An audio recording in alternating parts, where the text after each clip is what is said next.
Hello Amit ji, नमस्ते। ये मैंने एक लकड़ी का लॉग लिया और एक कलम लिया और एक मग। तो मैं सबसे पहले इस लकड़ी को इस मग पे रख दूंगा और उसके बाद इसे मैं अपने सर पे रगड़ूंगा।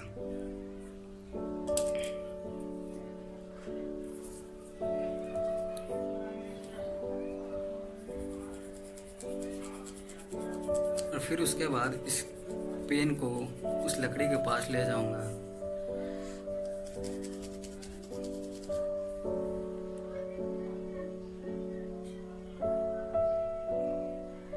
शुक्रिया। मित्रों, विज्ञान के प्रयोग चैनल में आपका हार्दिक स्वागत है। और जैसा कि हम लोगों ने टास्क 4 में क्या किया कि एक लकड़ी के ब्लॉक को हमें बिना छुए हुए सरकाना था। कई बार बात कहने में शायद समझ में नहीं आती, तो कई लोगों ने उसको किसी चीज पे रख के लुकाया। ब्रजेश दीक्षित जी ने बताया, जो अन्वेषिका के कोऑर्डिनेटर हैं और औरैया के पास में रहते हैं, उन्होंने बताया कि हम चूषक जो आते हैं उनको यूज़ करके और इस पे चिपका दें और फिर खींच लें। कई लोगों ने इस तरह की बात की। और एक हल जो आपने देखा, सुमित जी जो IIT कानपुर से बीटेक कर रहे हैं, उन्होंने उसको बाकायदे करके दिखाया है और बिल्कुल बहुत सही है। तो उन्होंने क्या किया था, सबसे पहले क्या किया, जो उन्होंने ब्लॉक लिया, ब्लॉक छोटा बड़ा हो सकता है, उसका पहले पिवोट पे लगाया, जो अपनी बॉटल उन्होंने यूज़ की थी। और उससे क्या हुआ कि जो ये ज़्यादा सरफेस उसके कांटेक्ट में थी धरती के, उसको उन्होंने कम कर दिया। इससे क्या हुआ, थोड़े बल लगाने से ही हम आसानी से उसको सरका सकते हैं। अब क्या है कि उन्होंने एक कलम लिया और कलम को अपने सिर पे रगड़ा। तो सिर पे रगड़ने से क्या होगा कि इलेक्ट्रॉन्स का आदान प्रदान होगा और इस पे कोई एक आवेश आ जाएगा। मान लो इस पे कोई पॉजिटिव आवेश आ गया।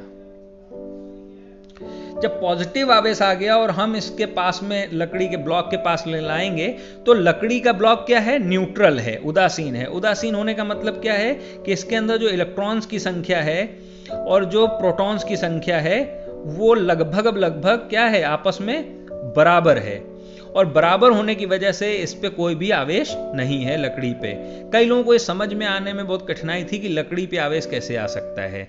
तो क्या है कि जब हम कोई आवेशित लकड़ी, आवेशित पेन, आवेशित चीज लेकर के आते हैं उस लकड़ी के पास में, तो ये क्या करता है, एक इलेक्ट्रिक फील्ड क्रिएट करता है। इस लकड़ी के आसपास इलेक्ट्रिक फील्ड क्रिएट करता है। और जो अंदर में मान लो एक ही अभी छोटा सा बना रहे हैं, एक इलेक्ट्रॉन है और एक प्रोटॉन है, एक इलेक्ट्रॉन है, एक प्रोटॉन है, एक इलेक्ट्रॉन है, एक प्रोटॉन है, तो उनके नंबर आपस में बराबर हैं। लेकिन जैसे ही हम लेके आए, तो यहां देखिएगा, इस बात को समझिएगा कि जो इनकी दूरी थी, थोड़ा इलेक्ट्रॉन और प्रोटॉन आपस में बढ़ जाते हैं। और जिधर अगर अपने आप पॉजिटिव रखा है, तो इलेक्ट्रॉन थोड़ा सा इधर आएगा, पॉजिटिव थोड़ा दूर जाएगा, इलेक्ट्रॉन पास आएगा, पॉजिटिव थोड़ा दूर जाएगा। और ऐसे करके इस सरफेस पे इलेक्ट्रॉन्स की अधिकता हो जाएगी, ज्यादा पास आ जाएंगे और प्रोटॉन थोड़ा सा दूर होगा। तो क्या होगा कि ये क्या करेगा, अब आकर्षित होगा, इस पेन से ये आकर्षित होगा, जैसा आप देख रहे थे। तो इससे क्या हुआ कि ये इलेक्ट्रिक फील्ड की वजह से इलेक्ट्रॉन्स उसके पास आ गए और वो लकड़ी का ब्लॉक पॉजिटिव की तरफ आकर्षित हो गया। ठीक है, तो ये एक छोटा सा टास्क था जिसकी सहायता से हम कई सारी बातें कर सकते हैं। न्यूट्रल क्या होता है, इलेक्ट्रॉन क्या होते हैं, प्रोटॉन क्या होते हैं, वो कैसे आकर्षित कैसे करते हैं, पोलराइजेशन क्या होता है, इन सब की चर्चा हम बहुत आसानी से कर सकते हैं। और बहुत बहुत धन्यवाद सुमित जी को, जिन्होंने सबसे पहले इसका सॉल्यूशन हमें प्राप्त कराया। नेक्स्ट टास्क आपको जल्दी ही मिलेगा और हम आप सभी से गुजारिश करेंगे कि विज्ञान के प्रयोग चैनल को सब्सक्राइब जरूर करें।